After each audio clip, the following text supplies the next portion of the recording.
Alors Louis Lecomte, vous êtes ici depuis 2 ans maintenant, au Oui, Clos des Délices, à c'est ça. Ottrott. Parlez-moi de vous. Alors, donc je m'occupe du marketing ici. Donc, je suis aussi en alternance à la CCI, donc à Strasbourg. Je fais cours et également donc le Clos des Délices. Donc, moi, je m'occupe de tout ce qui est communication et promouvoir donc le Clos des Délices. Alors parlez-nous justement du Clos des Délices. Oui, Présentez-nous un petit peu cet endroit magnifique, une carte postale. c'est ça, exactement. Le Clos des Délices, donc on a déjà un parc de 6 hectares, donc avec des animaux en liberté, un refuge. On a également donc une partie spa, bien-être, et aussi un espace détente, massage, soins. Donc nous avons 21 chambres, donc c'est un hôtel très familial, très cocooning. Il y a évidemment le côté sauna, cocooning, Mm. détente et chambre. Et puis bien sûr, il y a le côté restaurant, Voilà, gastronomique. exactement. Alors avec un chef, Oui. on va le présenter, on le verra tout à Voilà, l'heure. Mathieu Klein, Et puis a rejoint l'équipe depuis peu de Oui. temps, un pâtissier. c'est ça exactement. Donc c'est Jean-Noël qui a rejoint l'équipe. Donc Et en fin de compte, avec Nicole et Désiré, qui sont donc les patrons, mais bien plus C'est que ça. des patrons, ici, c'est comme une famille. mhm. C'est vraiment ça? Oui, c'est comme une famille exactement. On est une jeune équipe, très chaleureuse. On ira donc dans les cuisines tout à l'heure. Mhm. Et puis ensuite, on dégustera le repas ensemble. Oui, Ça marche c'est pour ça. vous? Oui, oui. Alors, à tout à l'heure. À Louis. tout à l'heure.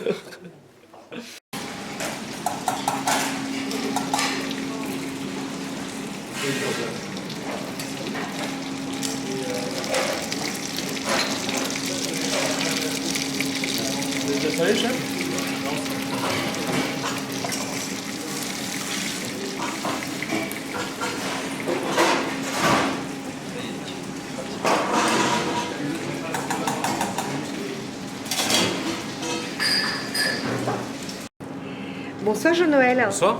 Alors, vous êtes depuis très peu de temps maintenant au Clos des Délices. Oui, depuis le 18 décembre. Oui. Alors, parlez-moi un petit peu de votre parcours, Jean-Noël. Écoutez, j'ai fait un apprentissage ici en Alsace. 18 ans après avoir eu mon examen, je suis parti en Angleterre. Je suis parti à 18 ans dans un restaurant une étoile Michelin. Et de fil en aiguille, j'ai passé 8 années là-bas à faire de très très belles maisons, de très très bons restaurants. J'ai eu la chance de travailler pour le chef Arnaud Mignon, pour Joël Robuchon. Et voilà, au bout de 8 ans, j'ai décidé de faire mon retour ici en Alsace. Alors, vous êtes maintenant pâtissier ici, Clos des Délices. Oui. Qu'est-ce que vous proposez comme Qu'est-ce que je pâtisserie? propose? Eh bien écoutez, on a un menu avec 4 desserts. On a la tarte au citron plutôt, qui est une petite signature d'ici. On a mon dessert signature à moi, qui est le dessert au thé vert, avec une crème légère au fromage blanc et un sorbet acidulé à la nette. Une branche de noisetier, le dessert gourmand par excellence. C'est quelque chose de riche, quelque chose de chocolaté, c'est vraiment pour les grands gourmands. Et on a le baba, un classique que j'adore, revisité d'une façon plutôt légère et plutôt moderne. En tout cas, plein de belles choses pour Merci. vous, Jean-Noël. Merci à beaucoup. vous. Merci.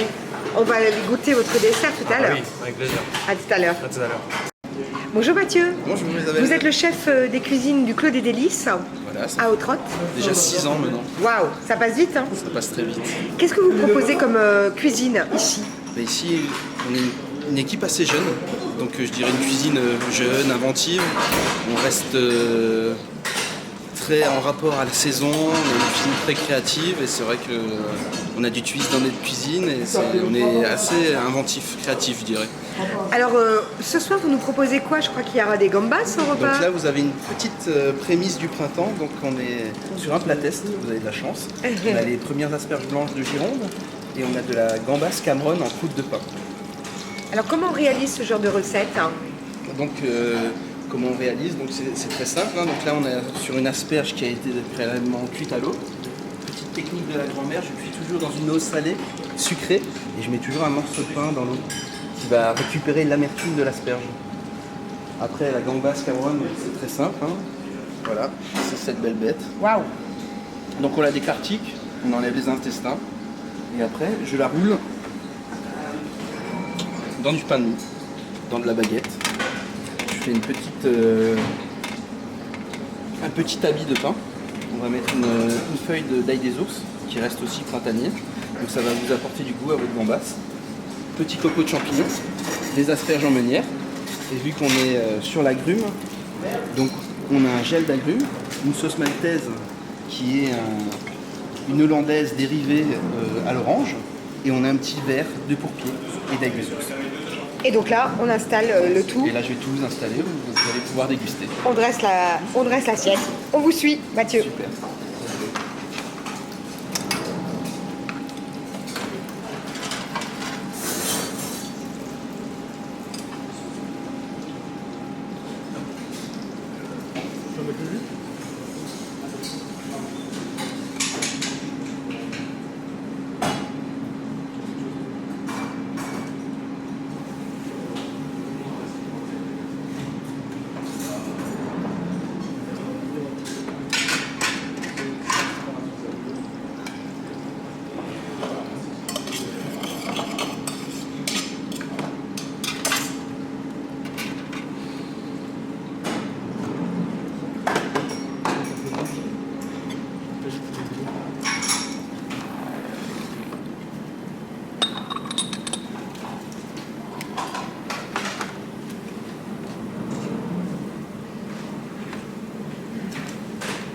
Et voilà. Magnifique. Ce plat sera à la carte. Ça sera à la carte dès la semaine prochaine. La dernière petite touche. Voilà, une petite écumaille des ours. Et on est prêt à déguster.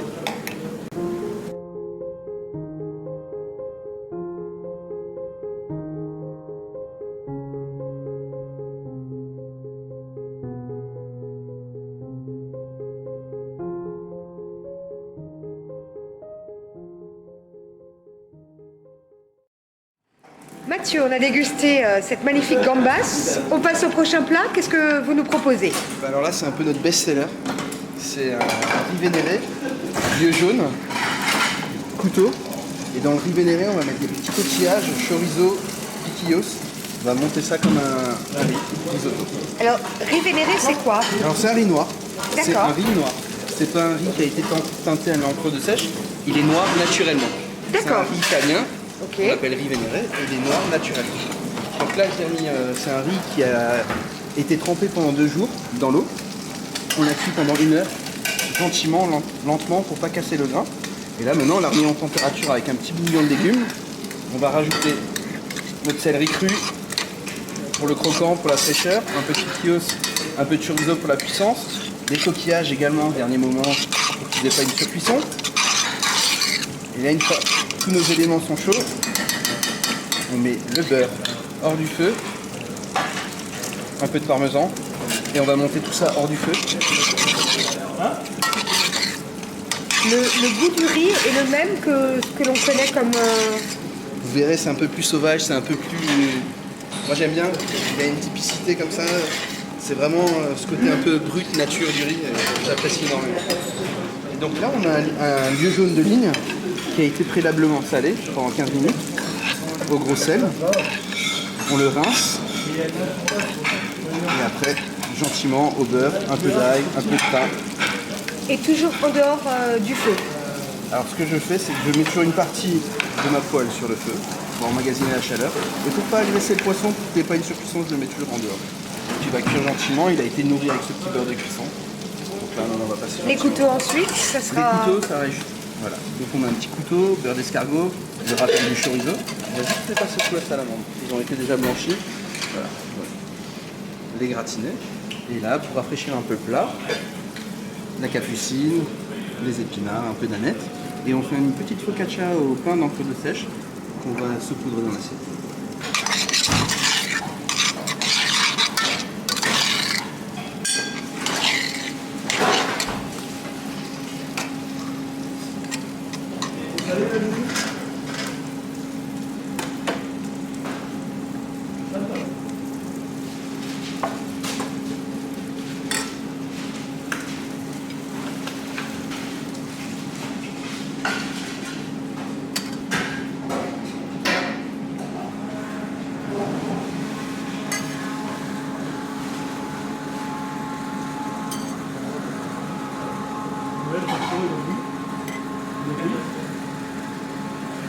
Là, c'est une garniture qu'on fait à peu près toute l'année.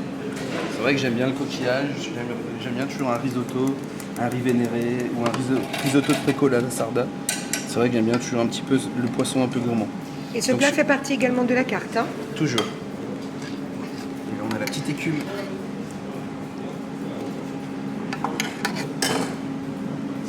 À l'encre, coquillage, encre des sèches, montée au beurre, tout simplement.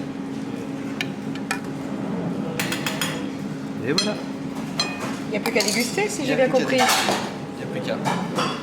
Merci Mathieu. Il n'y a pas de quoi. Alors Mathieu, pour la suite, on était au poisson, on passe à la viande. C'est ça, on va faire un petit casico, cuit à basse température, 57 degrés, 3 heures. Là, c'est juste une remontée au beurre, thym, ail.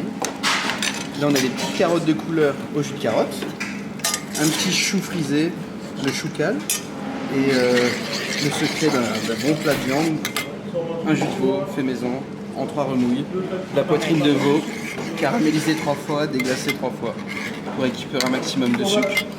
Et au fond de l'assiette, la stabilité, le condiment, le tube de pané, une mousseline de pané cuit au Thermomix, puis vapeur, mixé, monté au beurre de micelle, des petites pickles d'oignon rouge et des petites feuilles de betterave.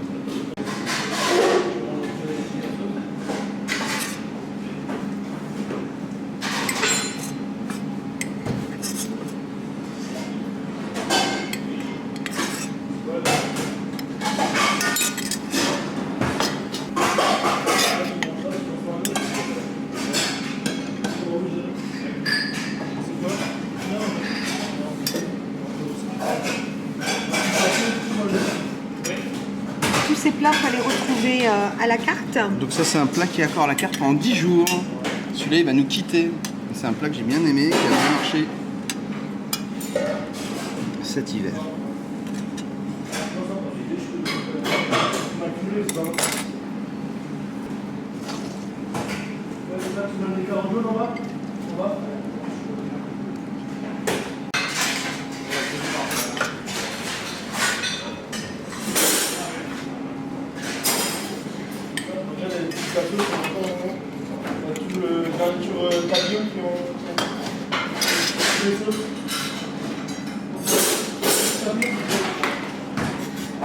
Et un peu de fleur de sel. C'est parti. Sublime.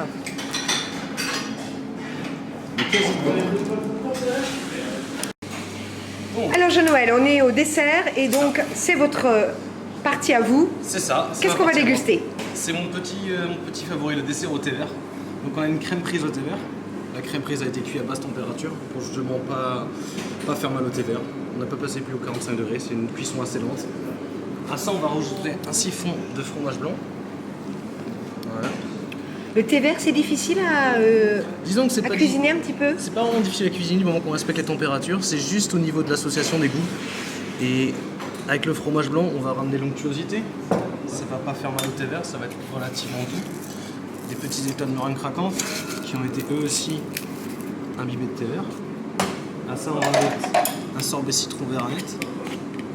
Là, c'est pour faire relever tout le dessert, pour rajouter juste cette petite touche d'acidité qu'il faut. Et là, on a vraiment une belle association. On a le gras, on a l'onctuosité, on a l'acidité.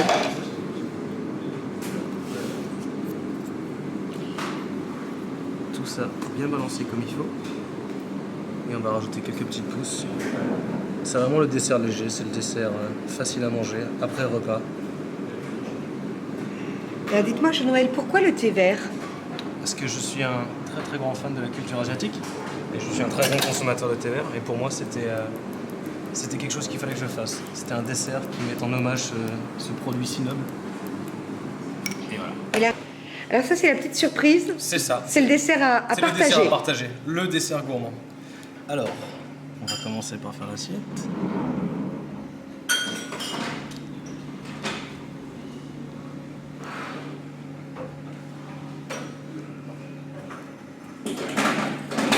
Donc, on a notre petit tube de chocolat. Donc c'est un chocolat Caraïbe, 68% de cacao. Et je l'ai brossé avec un petit peu de chocolat tempéré pour donner cet effet un peu boisé. Donc ça va être notre branche de noisetier.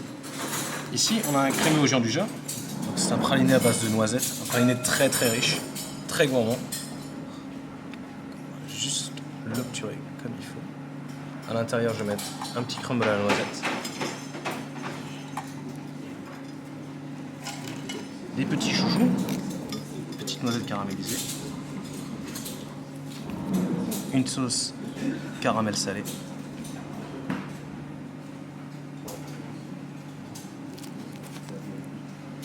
Un dessert que vous avez totalement inventé? Oui, totalement inventé.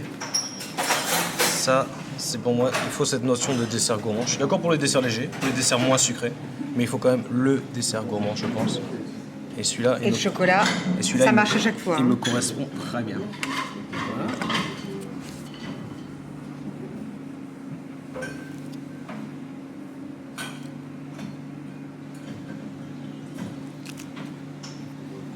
Ça, c'est un petit terreau de chocolat. C'est un peu similaire à un crumble. La seule différence, c'est qu'il est froid. Il n'a pas été cuit. Et du coup, il garde beaucoup mieux cette note d'amertume pour le cacao. Et donc, on rappelle un petit peu le côté boisé.